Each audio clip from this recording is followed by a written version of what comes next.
Question number 3 देखेंगे real number का, previous years के आए हुए एग्जाम पेपर में से, और वन ऑफ द बहुत इंपॉर्टेंट क्वेश्चन है।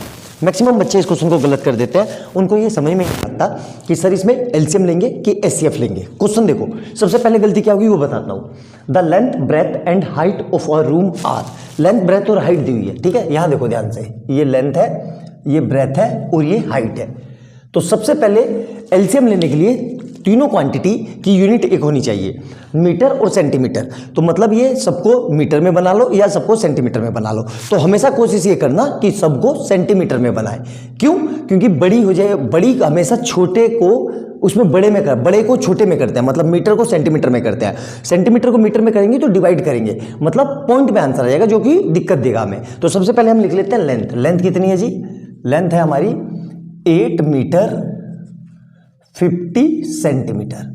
मतलब मैं ये लिख सकता हूं इसको 8 × 100 + 50, तो मतलब कितना आ जाएगा ये 850 सेंटीमीटर। क्लियर है यहां तक? सिमिलरली इसी हिसाब से ब्रेथ को मैं कितना लिख सकता हूं? ब्रेथ भी देखो 4 मीटर, मतलब वो 6 मीटर, मतलब 600 मीटर, और +25 मतलब 625 मीटर। 625 मीटर, मीटर कह रहा हूं, सेंटीमीटर, 625 सेंटीमीटर। और उसी तरीके से length breadth and height, height को मैं क्या लिख सकता हूं? ध्यान से देखो 4 मीटर 75 सेंटीमीटर, मतलब 4 मीटर मतलब 400 मीटर, और 75 मतलब 475 सेंटीमीटर। क्लियर है यहां तक? अब असली क्वेश्चन, पहला टास्क समझ में आ गया, गलती कहां पे होती है आपको वो मैंने बता दिया। दूसरा टास्क कि सर इसमें एलसीएम लेंगे कि एचसीएफ लेंगे, हमें कैसे पता चलेगा? तो ध्यान से समझेंगे। देखो क्या कह रहा है, find the length of the longest, मतलब लॉन्गेस्ट मिला है, ठीक है, यहाँ पे लॉन्गेस्ट। अब लॉन्गेस्ट का मतलब क्या होता है? देखो हाईएस्ट का मतलब, एचसीएफ का मतलब क्या होता है? Highest common factor. हाईएस्ट मतलब बड़े से बड़ा, मतलब जो सबसे बड़ा। तो लॉन्गेस्ट का मतलब भी क्या होगा? सबसे बड़ा। मतलब ये आइडिया लग गया कि एचसीएफ लेंगे। दूसरा तरीका बताता हूं। दूसरा क्या कह रहा है? Measure the dimension of the room exactly. अब सिंपल सी बात है, जब हमें कोई चीज नापनी होती है, जैसे कोई कमरा नापेंगे या कुछ भी कपड़ा नापेंगे, जैसे टेलर कपड़ा नापता है, तो उसका फीता छोटा होता है कि बड़ा? उसका फीता छोटा ही होता है। तो जब भी दिए हुए क्वांटिटी में जो सबसे छोटी क्वांटिटी है, उससे छोटे क्वांटिटी पे हमें काम करना होता है। मतलब इनमें सबसे छोटा कौन सा है? देखो या तो ये है, ये है, ये है और ये है, और सबसे छोटा कौन सा? ये। मतलब जो हमें टेप लानी होगी वो टेप या तो इसकी लेंथ की हो या इससे छोटी लेंथ की हो। तो जब भी दिए हुए क्वांटिटी में जो सबसे छोटी क्वांटिटी है उसके इक्वल या उससे छोटी क्वांटिटी पे हमें काम करना होता है, तो हमेशा क्या लेते हैं? एचसीएफ। तो जो हम टेप लेंगे वो या तो इतनी लेंगे या इससे कम की लेंगे। कभी ये सुना है कि 10 मीटर का कमरा है 20 मीटर की टेप हुआ है? नहीं, टेप हमेशा छोटी ही होती है, याद रखना, ठीक है। तो अब इसको करते हैं कैसे, एचसीएफ कैसे लेंगे। अब तीसरा टास्क कि सर इसका एचसीएफ कैसे लेंगे। ध्यान से देखना, इसमें भी बच्चे गलती करेंगे।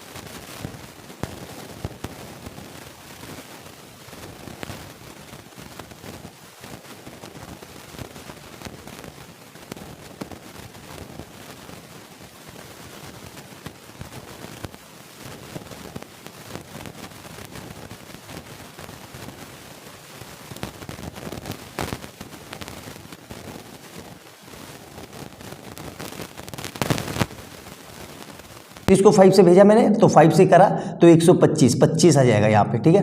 और इसको फिर 5 से भेजा तो ये कितना आ जाएगा? 5। क्लियर है? अब तीसरा 475 को, इसको 5 से किया तो 45 9 बारी में, और 2 5 85, ठीक है। ये क्लियर है यहाँ तक? अब इसको फिर 5 से भेजा मैंने तो 5 बन जा, और 5 पर 19।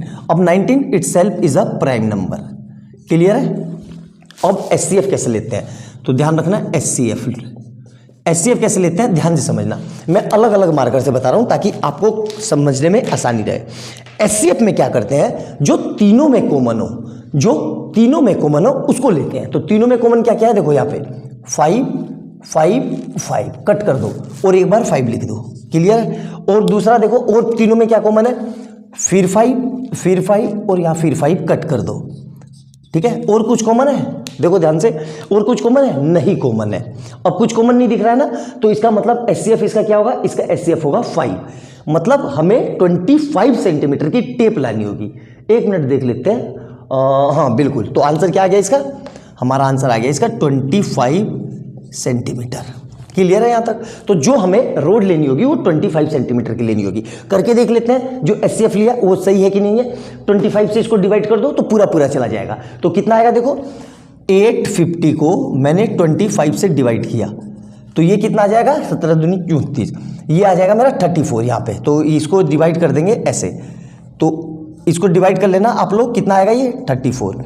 उसी तरीके से मैंने 625 को किससे डिवाइड किया, 25 से, तो कितना आएगा जी 25, करके देख लेना।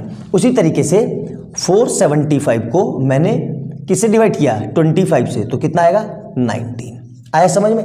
सर कैसे पता चला कि ये आएगा, देखो जो नंबर हमारा एचसीएफ है, जो हमारा एचसीएफ है ये एचसीएफ, तो उसमें से वो नंबर कट कर दो, जो बचे यहाँ पे क्या बचा ये, तो मतलब यही रिमाइंडर बचेगा। मतलब 850 को अगर मैं 25 से डिवाइड करूंगा तो 17 2 जा 34, ये रिमाइंडर बचेगा। सिमिलरली यहाँ पे देखो 625 को मैं 25 से डिवाइड करूंगा तो ये तो कट गया एचसीएफ में, जो बचे यही रिमाइंडर आएगा। उसी तरीके से यहाँ देखो तो 25 ये कट गया 20, क्योंकि एचसीएफ में आ गया, क्या बचा रिमाइंडर 19, तो यही हमारा एचसीएफ आएगा। मतलब एचसीएफ कह रहा हूँ रिमाइंडर बचेगा। आया समझ में अच्छे से। तो बहुत आसानी से मैंने आपको ये समझाने की कोशिश की है, सिंपल तरीके से समझाया है और बहुत इजी वे में समझाया है ताकि इसको आप आसानी से कर पाओ। और इसी तरह के क्वेश्चन एग्जाम में बहुत फ्रिक्वेंटली आते हैं, ये क्वेश्चन भी कई बार रिपीट हुआ है और 3 नंबर में ही आया है। तो अच्छे से नोट डाउन करना, और वीडियो अच्छी लगे तो लाइक एंड सब्सक्राइब कर लेना और बेल आइकन दबा लेना कि जैसे मैं कोई नई वीडियो डालूं उसका नोटिफिकेशन आपको तुरंत मिल जाए। और ज़्यादा से ज़्यादा शेयर करना ताकि आपके बाकी दोस्तों को भी पता चल जाए, और जो बच्चे नीडी हैं, अफोर्ड नहीं कर पा रहे हैं, वो भी चैनल से पढ़ सकें। अभी तक मैं इससे पहले 2 क्वेश्चन करा चुका हूं, वो भी one of the best question थे, बहुत फ्रीक्वेंटली पूछे गए थे, कई बार आए हुए हैं। तो चैनल पे जाना, उन क्वेश्चनों को भी देखो और अपनी तैयारी स्ट्रॉन्ग करो। मिलते हैं अगली वीडियो में बहुत अच्छे क्वेश्चन के साथ। बाय बाय दोस्तों।